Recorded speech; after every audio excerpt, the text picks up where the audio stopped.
आज दिनांक 11/10/2022 रोजी शेतकरी संघर्ष संघटनेच्या वतीने माननीय जिल्हाधिकारी साहेब हिंगोली यांना एक निवेदन देण्यात आलं की अतिवृष्टीमध्ये मोठ्या प्रमाणात शेतकऱ्याचं सततच्या पावसाने नुकसान झालं होतं। शासन स्तरावरून मदत जाहीर झाली, परंतु अद्यापही शेतकऱ्याला मदत मिळाली नाही।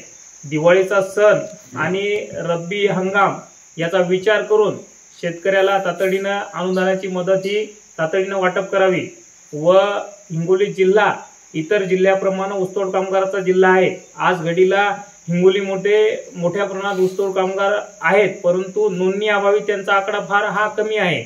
परंतु आपल्या ज्या भागातले जे ऊसतोड कामगार आहेत ते परराज्यात परजिल्ह्यात ऊसतोडीसाठी जात असतात, परंतु त्यांच्या